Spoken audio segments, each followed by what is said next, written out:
ఈరోజు గుంటకల్ చెందిన కౌన్సిలర్ సుంకప్ప ఈరోజు ఒక ప్రెస్ మీట్ పెట్టి ఆ ప్రెస్ మీట్లో అనుచిత వ్యాఖ్యలు చేయడం జరిగింది. గుమ్మనూరు నారాయణ, నువ్వు సర్పంచ్ కూడా గెలవలేని వ్యక్తి, నువ్వు వార్డు నంబర్ కూడా తగువు, అలాంటి వ్యక్తి నా గురించి మాట్లాడతావు అని చెప్పడం జరిగింది. అదేవిధంగా ఇంకో మాట కూడా మాట్లాడినాడు, నువ్వు బయటకు రావాలంటే 5 జీపులు ఉండాలా, నేను మాత్రం నా పై మీద అంగి ఉంటే చాలా నేను తిరుగుతానని మాట్లాడతాడు. సుంకప్ప, నా గురించి నీకు బాగా తెలుసు. ఎట్లా తెలుసు, ఏమి తెలుసు అని నీకు అంతా తెలుసు. నీకు నా గురించి ఎస్కేపీ కాలేజీలో ఉన్నప్పుడే గుమ్మనూరు నారాయణ కింగే సుంకప్ప, కింగే. ఆ రోజుల్లో నేను కాలేజ్ చదివేటప్పుడే 50 మంది స్టూడెంట్స్ తో నా ఫ్రెండ్స్ తో తిరిగిన వ్యక్తి కాదా సుంకప్ప? నీకు తెలియదా? అది నువ్వు కూడా ఒకడు కాదా నాకు దాంట్లో? ఆ రోజు ఒక సినిమా థియేటర్ లో నీ తల బలపడితే తాటాకిలి కేరళ వాళ్ళు వచ్చి థియేటర్ వాస్పే థియేటర్ లో నా గుమ్మనూరుకు వచ్చింది. కాకపోతే ఈ గుమ్మనూరు నారాయణ సత్తా తెలుదా నీకు? ఈ రోజు బయటకు వెళ్ళలేవు నువ్వు అంటావు, నీ పై మీద అంగి ఉంటే నువ్వు తిరుగుతానంటావు. అదే సుంకప్ప, ఎవరు ప్రోత్బలంతో నువ్వు తిరుగుతున్నావు నీకు తెలుదా సుంకప్ప? ఈ నారాయణ ఒక్క బాధ అనుకుంటే రెచ్చగొట్టే వ్యాఖ్యలు చేద్దావు. నేను ఎందుకు చెప్తున్నాను ఈ మాట? ఆ రోజు కాలేజీలో ఎట్లయితే తిరుగుతున్నానో ఈ రోజు వరకు కూడా తగ్గుకోకుండా తిరిగే వ్యక్తి గుమ్మనూరు నారాయణ. ఉన్నప్పుడు ఒకలాగా తిరుగుతా, లేనప్పుడు ఒకలాగా తిరుగుతా. నా ఎన్నుకుండే వాళ్ళు నీ మాదిరి చెంచాగాలు కానీ, ఎన్నుకుండే చెంచాగాలు కానీ, నా ఎన్నుకుండే వాళ్ళు, నాకు ప్రాణం ఇచ్చేవాళ్ళు, వాళ్ళ కుటుంబాల కోసం నేను పోరాడేవాడు. నేను నీ ఎన్నుకుండే వాళ్ళు అందరూ నీ ఎన్నుకుంటే నీ అనుచరులు ఎక్కడ పోయినారు ఈరోజు చెప్పు? వాళ్ళకి ద్రోహం చేసి వాళ్ళు ఎంతో మంది ప్లాట్లు ఉంటే వాళ్ళ ప్లాట్ కబ్జా చేసిన వ్యక్తి కదా నువ్వు? నీ అనుచర వర్గాన్ని వాడుకొని వదిలేదా నువ్వు? నా ఎన్నుకుంటే నాకు సంబంధించిన నా ఫ్రెండ్స్ అంతా ఆ రోజు నుంచి ఈ రోజు వరకు ఎప్పుడు నన్ను నమ్ముకొని తిరిగినారు. 50 మంది లేకుంటే బయట తిరగలేమంటావే? నా కుటుంబ సభ్యులయా 50 మంది. నీకు లేకపోతే ఎవరు? నా కుటుంబ సభ్యులు, నా గుమ్మనూరులో ఉన్న నియోజకవర్గం, గుంటకల్ నియోజకవర్గంలో ఉన్న, ఆలూరు నియోజకవర్గంలో ప్రతి ఒక్కరు నా అన్నదమ్ములుగా నేను భావిస్తాను. కాబట్టి ఈ రోజు నా వెంట తిరుగుతారు. నువ్వు 50 మందినే చూసావు. గుత్తికి ఊపరి చూపిస్తారుడా. గుత్తికొస్తే గుమ్మనూరు నారాయణ ఒక్కడు పోతే టీ తాగేకి 10 నిమిషాల్లో 100 మంది కలుస్తారు. ఆ 100 మంది ఏంటి కోసం వస్తారు? ఎందుకోసం వస్తారు? ఆ ప్రేమ ఆప్యాయత సంపాదించుకున్నాను కాబట్టి నా వెంట నడుస్తున్నారు. నీ మాదిరి వాళ్ళకి ఇచ్చి వాళ్ళతో దోసుకునే వ్యక్తి అనుకుంటా. నేనేమనుకున్నాను నారాయణ, నువ్వు 50 రోజన్నా దానాలు చేసినావే అన్నవి. మా గుమ్మనూరు గ్రామానికి నా ఎస్సీ కాలనీలో 26 మంది ఎస్సీ సోదరి మనులకు నేను కరోనా టైంలో 26 మందికి పెన్నెలు చేసిన ఘనత నాదే. ఒక్కపాటి తెలుసుకొని మాట్లాడు. మా గుమ్మనూరుకి వచ్చి నువ్వు చిప్పిగిరి మండలంలో అడుగు చెప్తారు.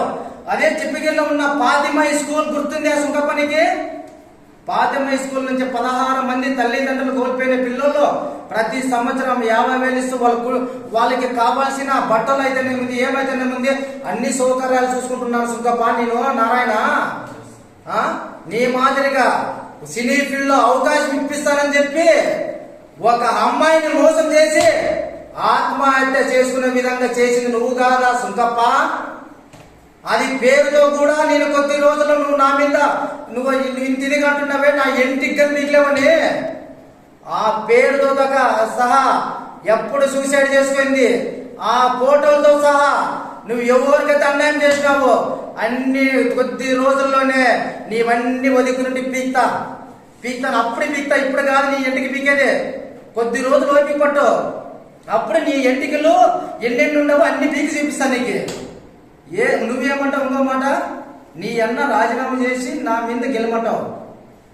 బేవర్స్, ఈరోజు చెప్తున్నా నీకే. 2005లో నువ్వు చెప్తున్నావు ఇట్లా లెక్కలేసుకొని. నువ్వు పోటీ చేసినప్పుడు నీ ఇంటికి రాత్రికి గుమ్మనూరు నారాయణ నాకు సపోర్ట్ చేసాక రా అని చెప్పి కాలేజీలో ఉన్నప్పుడు అందరూ ఉన్నప్పుడు నీ ఇంటికి నన్ను పిల్లేదా నువ్వు? దానికి సాక్ష్యం మధు, నేను, సుధాకర్ కదా. ఆ రోజైతే గుమ్మనూరు నారాయణ అవసరం నీకు. ఈ రోజు నా చరిత్ర చూసుకుంటావు. నా చరిత్ర చూసుకో మరి. 2019 ఎలక్షన్లో 8 ఎంపీటీసీలో 1 జెడ్పీటీసీ 4 సర్పంచ్ని ఏకగ్రీవం చేసుకున్న ఘనత నాదే. నువ్వు అంటావు కదా సర్పంచ్ కూడా వెళ్ళామని, ఛాలెంజ్ చేసి చెప్తున్నా, నువ్వు నీ వార్డులో ఉన్న కౌన్సిలర్కి రాజీనామా చేయకపోద్దు. ఒక అనామకుని పెట్టి గెలిపించుకోకుంటే నీ గుమ్మనూరు నారాయణ ఏమనేది నిరూపించుకుంటా. ఎందుకు ఈ మాట చెప్తున్నానంటే, నువ్వేందో పెద్ద పుడికి మొదలు చెప్తాను అతను. నా అంగి ఉంటే సార్ నేను బయట కూడా తిరుగుతానన్నావు. తిరుగు చూపిస్తా. నువ్వైనా నేనైనా ఇద్దరులో ఎవరో ఉందామే తెలుసుకుందామా ఇతనికి. నేను వస్తా, నువ్వురా, ఏ విషయానికైనా సిద్ధమే. ఎందుకు ఈ మాట చెప్తున్నా, నువ్వు ఊరికి ఏడో కూర్చొని మాట్లాడేది కాదు. నా నియోజకవర్గం కాదు ఇది, నా జిల్లా కాదు, నా మండలం కాదు, నీ గుంటకల్ నియోజకవర్గం ఇది. గుత్తి నుంచి మాట్లాడుతున్నా. ఈరోజు ఛాలెంజ్ చేసి మాట్లాడుతున్నా. 24 గంటలు నీ గుంటకల్ మీదే పోతున్నా నేను. నా ఎంటికి బిక్కు ఈరోజు చెప్తున్నా నీకు. ఎప్పటికైనా నువ్వు ఎంటికి బిక్కులో ఉన్నావు కదా, నీ ఎంటికి ఎట్టి పీకల్లో ఈ రోజు నుంచి ఎట్లెట్టి పీకల్లో ఎన్నెంటి పీకల్లో పీకు చూపిస్తానని చెప్పి ఈరోజు చెప్తున్నా. ఏమోది మాట్లాడినావు కబడ్దారు మాట్లాడంటే నోరు అదుపులో పెట్టుకొని మాట్లాడమని చెప్పిన. ఈ రోజు ఛాలెంజ్ చేసి నా ఎంటికి పీక్కు అంటావు. నీ బతుకు ఏమనేది కాలువ గడ్డు పక్కన ఉండొచ్చు. కాలువ గడ్డు పక్కలో ఫ్లాట్ వేసి ఆ స్థలాల్ని సేలింగ్ పెట్టి అంతా చేసివి. ఆ రోజు నేను ప్రజల కోసం అడ్డం వచ్చిన దాంట్లోకి అడ్డం వస్తే ఏమన్నావు, మేము తీసుకున్నాం ఇది అని చెప్పినావు. అదే ప్లేసే కాదు, నువ్వు ఎంతో మందికి అయితే అన్నా. సిగ్మెంట్కి విచ్చేసిన మీడియా సోదరులంతా ధన్యవాదాలు. ఈరోజు ఈ ప్రెస్ మీట్ పెట్టడానికి ముఖ్య కారణం ఏమంటే, గుంటకల్ పట్టణానికి చెందిన కౌన్సిలర్ వైఎస్ఆర్ పార్టీకి చెందిన కౌన్సిలర్ సుంకప్ప గారు మన గుత్తి ఇన్ఛార్జ్ అయిన గుమ్మనూరు నారాయణన్న గారి మీద అనుచిత వ్యాఖ్యలు చేయడం అనేది, దానికి ప్రతిస్పందనగా ఈరోజు ఈ ప్రెస్ మీట్ పెట్టడం అనేది. ఈ సందర్భంగా ఒక్కటే మీ అందరికీ తెలియజేయడం అనేది, గుంతకల్ ప్రజలకు మరియు గుంతకల్ సంబంధించిన నియోజకవర్గ ప్రజలకు అందరికీ తెలియజేయమనేది ఏమనగా, ఈరోజు సుంకప్ప వైఎస్ఆర్సీపీ పార్టీకి చెందిన సుంకప్ప గారు, మీరు గుత్తి ఇన్ఛార్జ్ నారాయణన్న గారిని విమర్శించే స్థాయి కాదు మీది. మీరు అన్నగారిని ఉద్దేశిస్తూ ఏమని మాట్లాడారు, నువ్వు గుమ్మనూరులో ఒక సర్పంచ్ కూడా గెలవలేమంటున్నాడు. ఈరోజు 1999 తర్వాత గుత్తి పట్టణంలో తెలుగుదేశం పార్టీకి ఎప్పుడు మెజార్టీ రాలేదు. 2004లో కాంగ్రెస్ పార్టీ అయితేనే, 2009 తర్వాత ఎన్నికల్లో గుత్తిలో మెజార్టీ వచ్చింది. ప్రతిపక్ష పార్టీకి, తెలుగుదేశం పార్టీకి రాలేదు. ఈరోజు అన్నగారి కృషి ఫలితంగా, ఈరోజు అన్నగారు చేసిన మంచితనం వల్ల అయితేనేమే, అన్నగారు ఇచ్చిన భరోసా వల్ల అయితేనేమే, తర్వాత కార్యకర్తలకి వెంటండి ఉండి నడిపించి ఈరోజు తెలుగుదేశం పార్టీకి గుత్తి పట్టణంలో మెజార్టీ తీసుకురావడం అనేది, ఆ గుత్తి మెజార్టీ వల్ల ఎక్కడో ఇప్పుడు అసలు మన జిల్లాకి సంబంధం లేదు, మన నియోజకవర్గం సంబంధం లేదు. కర్నూలు జిల్లాలో ఒక ఆలూరు అనే నియోజకవర్గంలో ఒక కుగ్రామమైన గుమ్మనూరు నుండి వచ్చి ఈరోజు తెలుగుదేశం పార్టీ కార్యకర్తలకి భరోసానిస్తూ తెలుగుదేశం పార్టీని ముందుకు నడిపించి ఎమ్మెల్యే గారి విజయంలో ముఖ్య భూమిక పోషించారు. కాబట్టి ఆయన గురించి మాట్లాడే స్థాయి కాదు. ఏదైనా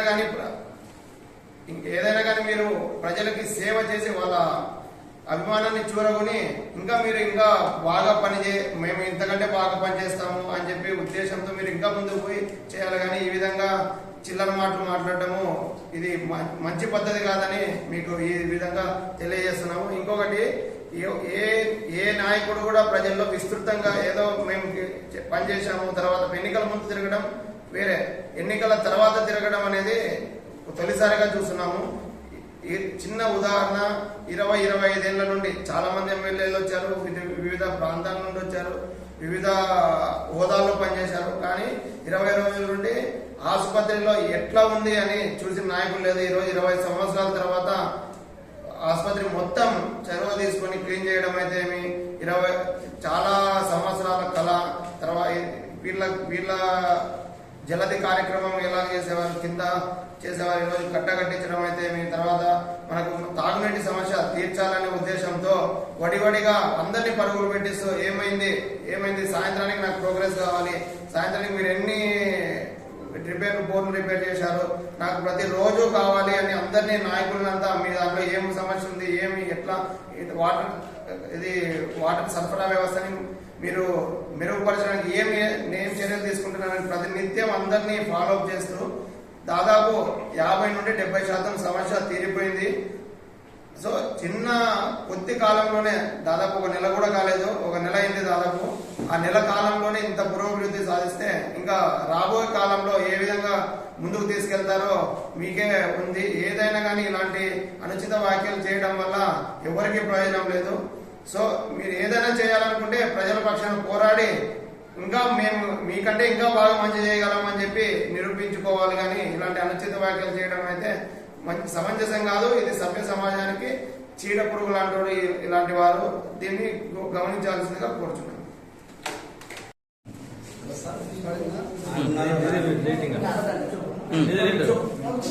మీడియా మిత్రులందరికీ నా నమస్కారాలు. నా పేరు జింకల నారాయణ స్వామి, గుంటకల్ సుంకప్ప మాట్లాడుతూ గుమ్మనూరు జయరామన్ననే ఎంటికి బిక్కోనా అనే మాట నారాయణ మాట్లాడుతూ మాకు చాలా బాధాకరమైంది. సుంకప్ప నీకు హెచ్చరిక చేస్తున్నాం, నీకు నారాయణ కాదు, నీకు దొమ్ము ధైర్యం ఉంటే గుర్తుకొచ్చి ఏ పిల్లడురైనా సరే లేదు చెక్కల చెరుకు వచ్చి నువ్వు పిలుతావన్నీ ఒకే ఎక్కడైనా సరే నారాయణతో కాదు అవసరం నీకు. మేము సారాన్ని నీకు ఈ సభముఖంగా తెలియజేస్తున్నా. అంటే ఒక కంచుకోటలో ఉన్న వైఎస్ఆర్ గుర్తిని దాన్ని బద్దలగొట్టి ఈరోజు టీడీపీకి ఇంత మెజార్టీ వచ్చిందంటే కేవలం అది నారాయణ వల్లనే సాధ్యమైంది, కానీ ఇంకా ఏరే వాళ్ళతో అంటే కాదు ఇది. కాబట్టి చెప్తున్నాం, నీకు బాగా గుర్తు పెట్టుకో, హెచ్చరిస్తున్నాం, ఇబ్బంది పడతావు. సుంకప్ప చాలా జాగ్రత్తగా నువ్వు ముందుకు వెళ్ళు, లేకపోతే చాలా ఇబ్బంది పడతావు అని చెప్పేసి నేను ఈ సభాముఖంగా నీకు మరి చేస్తున్నా.